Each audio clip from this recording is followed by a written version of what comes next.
What is happening, Magnus sites? Y'all see that title? I don't like that. Let's check this out. Marvel Studios has confirmed that there is indeed going to be a Thor 5.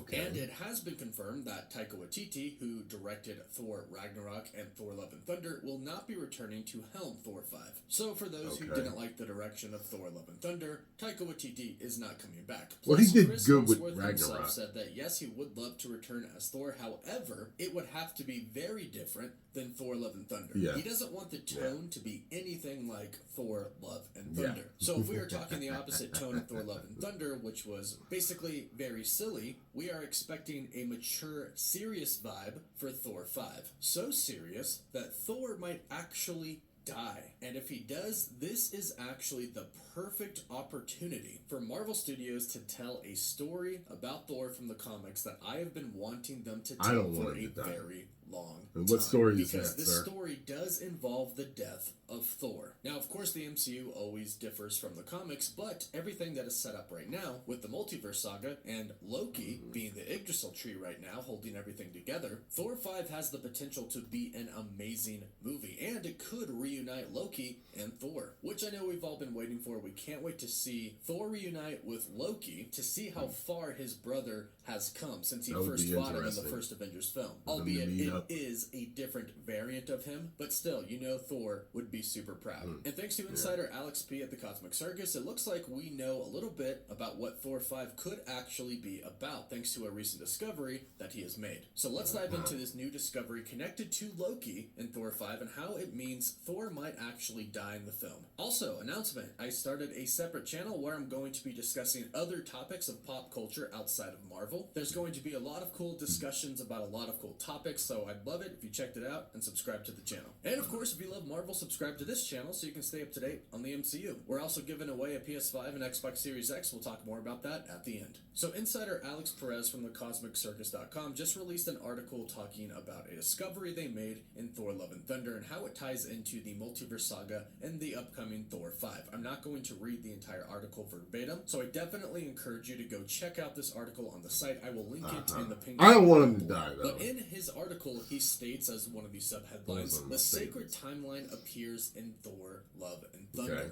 In the post-credit scene for Thor, Love, and Thunder, we see Natalie Portman's Jane Foster, aka the Mighty Thor, appear in Valhalla. She is greeted by Heimdall. He thanks her for protecting his son throughout the movie, and he welcomes her to Valhalla, the Asgardian afterlife. Alex points out that this scene may seem pretty straightforward, however, after he further inspects it, it holds what appears to be a massive clue that carries many implications moving forward, not only for Thor and the Thor franchise, but the MCU overall, and specifically the multiverse saga that we are in right now. Alex Perez states, just as the scene starts, if you pause and look beyond the horizon and towards the sky, you'll notice the unwoven threads of the multiverse in the background. The appearance of these timelines implies several things about Valhalla and serves as a stepping point for new theories down the line. And here's the big part. He states that their sources confirmed that part of the early ideas of the forthcoming Thor 5 film involve Valhalla as one of the upcoming locations, exploring another aspect of Norse mythology. And if you take a look at the pictures right here, you can certainly see in the background, it does indeed seem to be the sacred timeline, with timelines branching out. He then goes on to talk about how we could probably infer that Valhalla does exist outside of the known multiverse, much like other places in the MCU do as well, like the Quantum Realm, the Duat and the Field of Reeds, and the Ancestral Plane from Wakanda. So since the Cosmic Circus's sources confirm that Valhalla is going to be one of the major upcoming locations of Thor 5, and they are going to explore this other aspect of Norse mythology in the movie, one could assume that Thor might end up in Valhalla. And if that is the case, that means that Thor has to die. Because as far as we know, that's the only way to get to Valhalla. Now, this is going to sound rather weird, but I have always wanted Thor to die in the MCU. Because I've always wanted him to become Rune King Thor. I've mentioned this over the years. He dies to become Rune King Thor? How I thought that Rune King Thor would be amazing, but is probably too OP to have in the MCU. However, now, I think it might be the perfect opportunity to bring him in. When you consider how strong the Council of Kings are, or if the Beyonder is going to be the main villain. If you think about how strong the Beyonder is, we definitely need kind of a cosmic entity, I'm right Thor. there with you, And Thor Wonder. disassembled in the comics, we see Thor return to Asgard to save his home from Ragnarok, which is being led by Loki. When he gets there, most of his home and his people have been taken out already, and there's only a few people left, like his brother, Balder the Brave, Valkyrie, and some close allies. So he defeats Fenris and Durak in Vanaheim, and then he encounters the spirit of a boy who offers him the chance to gain tremendous power. However, this comes at a tremendous cost. The ghost reveals that he can give him Odin's powers, so Thor can become an even greater god. The young boy spirit further tells him that he can become the All-Father, leading Thor to pluck both of his eyes out and drop them in the Well of Mimir. Then, after drinking some of the water from the well, Thor is able to look and see into the past, and he learns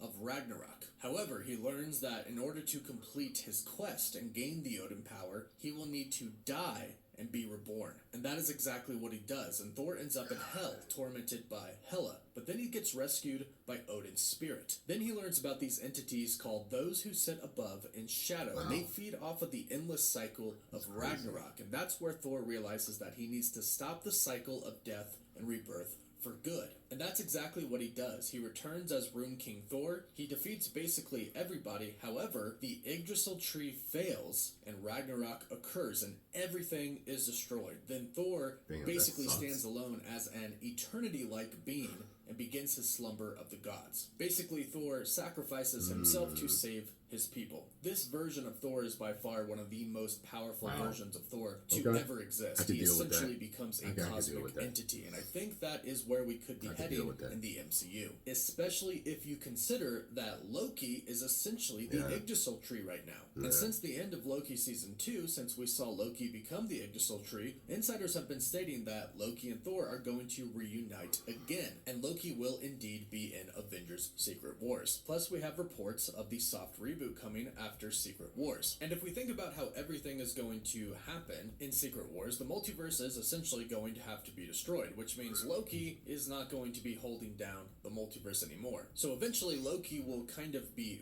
free of being the Yggdrasil tree. So what I believe could happen in Thor 5 is that Thor could go up against Hercules and he could lose, and he might actually die, and whether he chooses to or doesn't choose to, one way or another, it looks like he's going to end up in Valhalla. And from there, that's really where a bigger purpose for Thor comes into play. That's probably where he's going to notice the sacred timeline and really the multiverse, and they could even realize that it's Loki that is holding everything together. In Norse mythology, those who were in Valhalla were basically on standby for Ragnarok. Now, obviously, since we have had Thor Ragnarok in the MCU, Ragnarok in the MCU is very different than the Norse mythology Ragnarok. But Alex Perez in this article makes a very good point, stating that Ragnarok in the MCU could basically be the multiversal war and the multiverse falling apart. So the multiverse being destroyed, or Ragnarok, could be where Thor has to step in, now as an even greater being, an ascended Asgardian. And I also think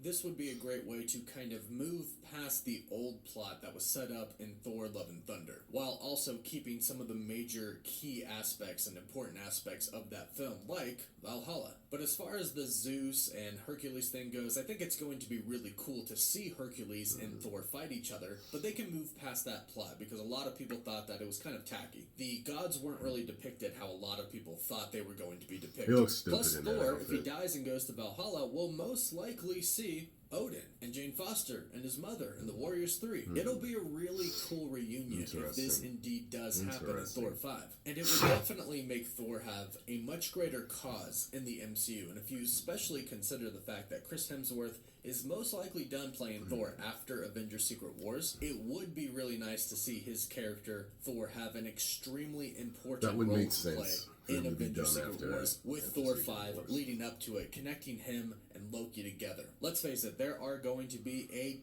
ton of different characters in Avengers Secret Wars, and there's a lot of characters in the MCU right now, just in general. So it would be nice to see Thor kind of shine above and beyond as an OG character of the Marvel Cinematic Universe. So don't woke it up about Thor 5 so far, and those are my thoughts about what Marvel could possibly do to introduce a super, extremely powerful version of Thor, who is also a lot more mature and a lot more serious. I mean, if you wanted something more like when he serious story arrived for Thor in 5, Infinity him War, plucking his eyes out and and dying, that's pretty serious. But let me know what you think about this in the comments down below. Don't forget to like, share, and subscribe. When he arrived in Wakanda, that's what we need, baby. For a chance to win a PS5, an Xbox Series X, some Marvel Legends up. All right. Thank you for this one, Cosmic Wonder. Get over and subscribe to Cosmic Wonder. Tell him Tyrone Magnus sent you.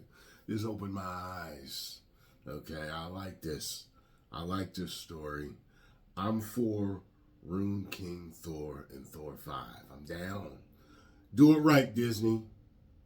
Post comments down below. Let me know what you think about this. Do you want Rune King Thor? Do you not? What do you want? Do you want it more serious? I'm fine with it being serious as long as they do a good job. The best Thor movie to me is Ragnarok. I did not expect the funniness to work for me because I like Thor to be serious. I do, but it worked for me. He was serious and it was funny. Not all the humor hit, but I'm just saying, you know what I mean? So, yeah, let me know.